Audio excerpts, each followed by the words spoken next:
guys, from my street Iacopelli, welcome back to my channel. Like you can see here, we have pizza and also we have Pinsa.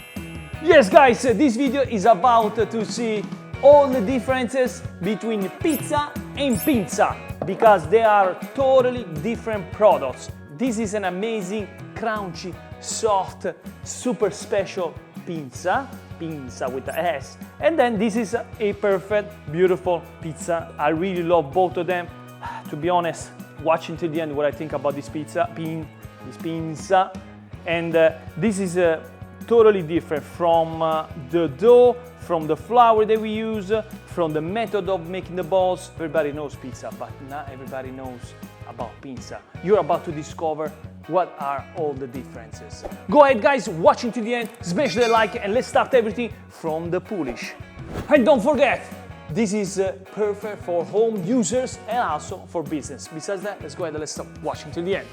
And here we go guys, everything starts by making the dough. So I want to explain you a couple of differences between pizza and Pinsa. In this case I'm going to make it easy, but I'm going to use the same yeast. Like if you know me, I use always poolish. Like you can see, this poolish is alive. Look at this. And this is like a mother yeast. So we're gonna use the same leavening process from the pizza and the Pinsa. So that's the first difference. The Pinsa needs 24 hours extra. Here in this case, to make the Pinsa, we use the rice flour and also semolina flour. But the original one is made with the soy flour. So if you can find the soy flour, switch it with semolina. Let's start to make the poolish. Grab a container like that and put 500 grams of water, 500 grams of flour, 5 grams of yeast and 5 grams of honey. Mix everything and let it proof for 1 hour at room temperature and then overnight in the fridge. We have a beautiful poolish, nice and strong.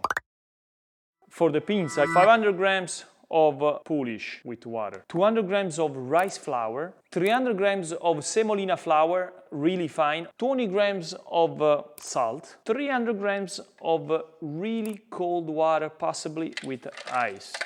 Okay, here we go. Let's start to put the poolish, all of them. Then we need to add the salt, semolina flour, rice flour, half amount of the water. Speed number 1. And then mix everything together until it's all one piece, all one dough. Until this point, you see that the dough process is about to be the same of the pizza, because the process is the same, but just different flours. All the difference is going to be after, when the dough is ready. You're going to see in depth all the differences. And 3, 2, 1, done. The gluten, it's properly built. That's what we're looking for. Look, you can see, spread the olive oil everywhere. Try to pull the dough out the machine. It should come out nice and clean. Then cut it, place it right there. Don't rip the dough. You need to be super delicate with the dough. The mixer is nice and clean. That means that the gluten structure was built properly. See? A little bit of olive oil in your hands. This way the dough doesn't stick. Then try to open the dough. That's what we want to do.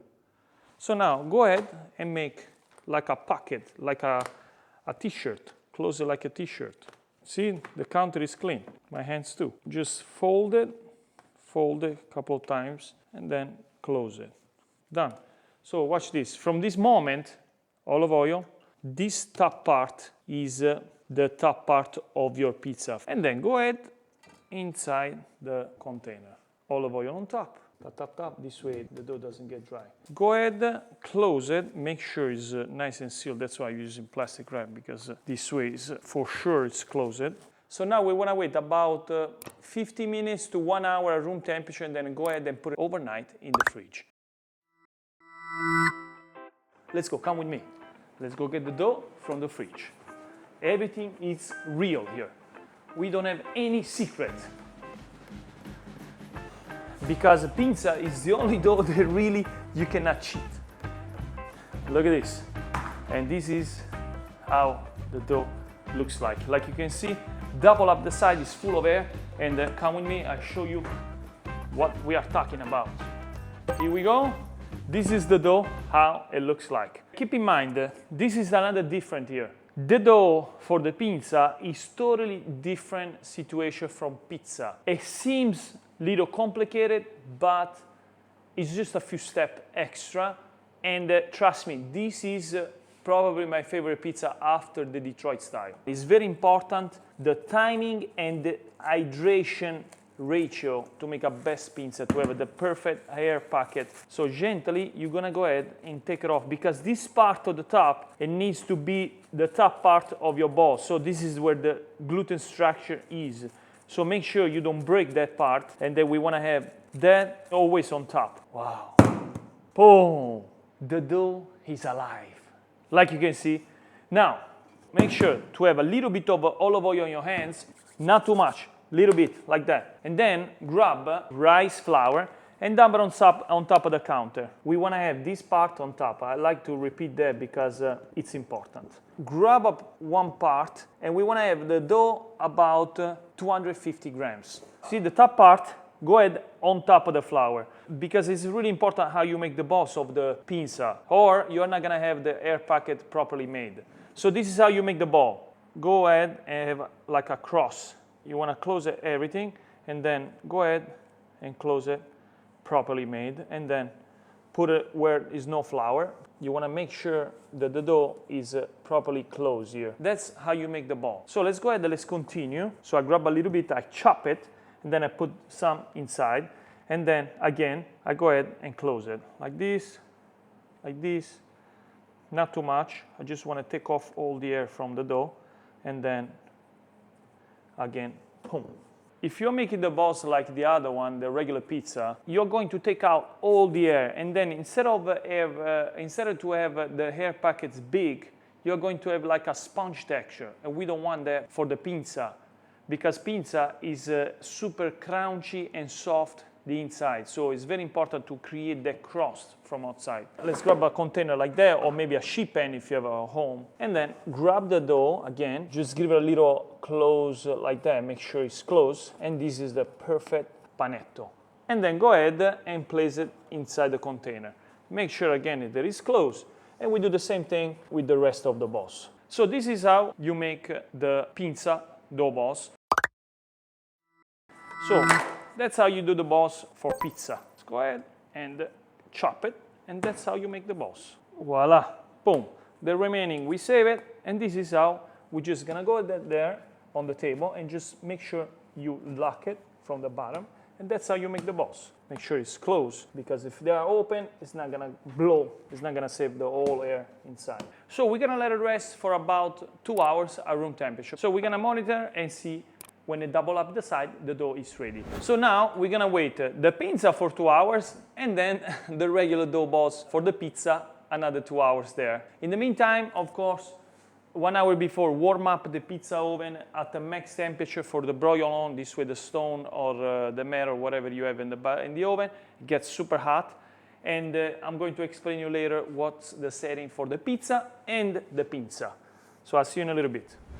And here we go, guys. This is the peel, by the way, for the pinza. Like you can see, is long, because the pinza also is shaped differently from the pizza. So here we go. We have pizza compared to the pinza. Look at this. It's nice, compact, strong. They are both the same, but different flour. Even the smell is different. Like you can see. Voila. So let's go ahead, and we're gonna start with the pinza romana. You need to stretch the pinza with the rice flour. Keep in mind, this part always on top. The oven setting, we're gonna cook this because you can cook it at the home oven at 400 Fahrenheit. So it's perfect to cook it at home. But really important, you have to cook it double. So you cook it twice, basically. So we're gonna go ahead and give it a nice par bake before cooking it. So that's the first thing, which is makes a huge difference. That's how you stretch pinza romana. More flour on top, then we turn it. Look at this, how strong it is. Just with the finger, we're gonna go ahead and press, and then we go on the center, and that's it. That's what we wanna do. Then we grab it, take off the flour, then we flip it over like that, then we make a shape of the original pinza, voila. So if you get this kind of bubble, the thin bubbles, go ahead and pop it, because that is gonna get burned. Here we go. So now we put a little bit of olive oil on top. Now let's go get the peel and then put it on top. Done. You don't touch it anymore, and we're gonna go ahead and par bake until it gets little gold. Done. Now it's time to make the pizza, which the pizza, it's a super easy way to make it. So we put in the flour a couple of times, and now we can go ahead and stretch. Press, press, press. All the air goes on the crust here. Then we flip it over, take off the flour, and then 2, 3, 4, 5, 6 until we have like 10 inches pizza, and then boom, pizza is lovely stretch. Pinsa is cooking there. For this pizza, we're gonna make it the base of basil pesto. We're gonna go all the way. Then we're gonna put some artichoke heart under olive oil. Nice, smells so good. Then fresh mozzarella, Parmesan cheese. Put it on the peel. Then we're gonna make a big 12 inches pizza. Then follow me and let's cook this pizza in the different oven. Turn it on the light. Voila. 400 Celsius, and now let's go ahead and let's cook the pizza for 1 minute or 1 minute and a half at 400 Celsius. We have the bottom also cook at 370, 360, 370.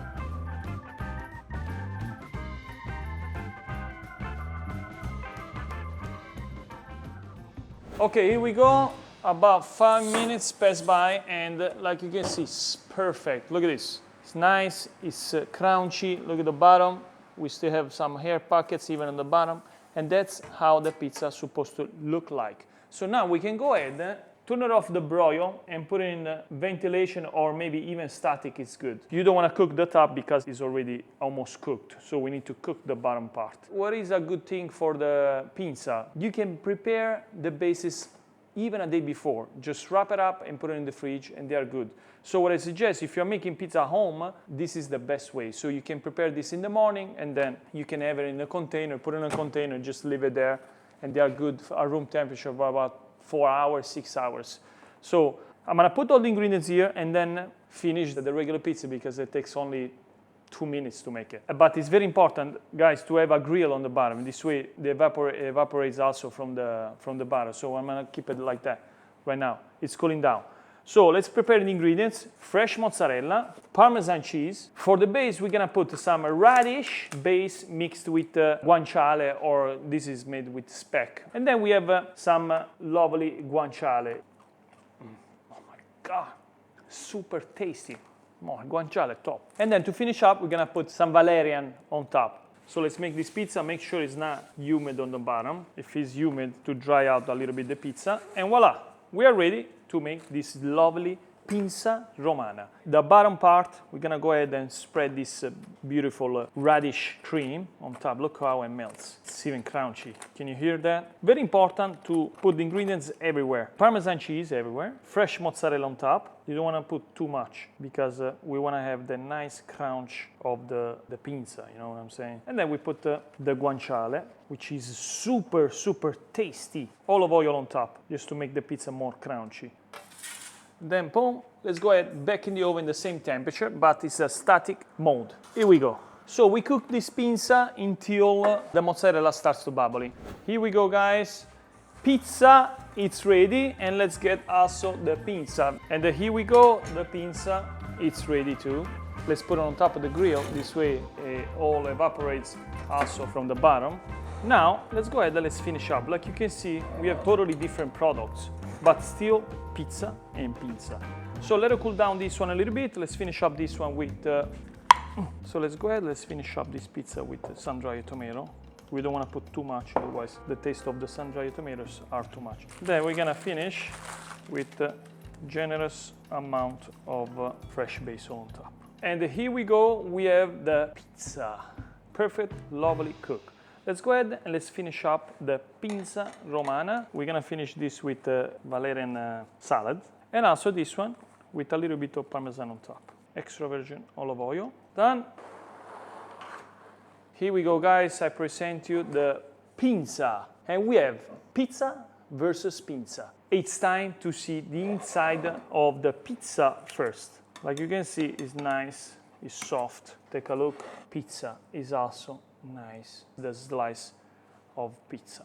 That's how you cut the pinza. Okay, ready? How the pinza Romana is in the center. That's what we're looking for. What's most important of this pizza is that you get a nice layer of the crunch from the bottom and then also from the top, because that's made with because the lower temperature, the lower cooked, and then we get all soft the inside for the hydration. This was 80% of hydration.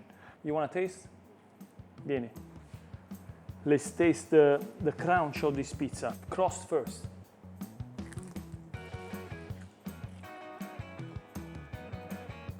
It's crunchy, huh? Wow.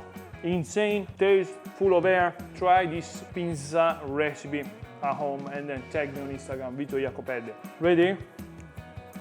Get the slice. Oh, get the cheese there. Pizza, of course, is gonna be for sure super more soft. Yeah.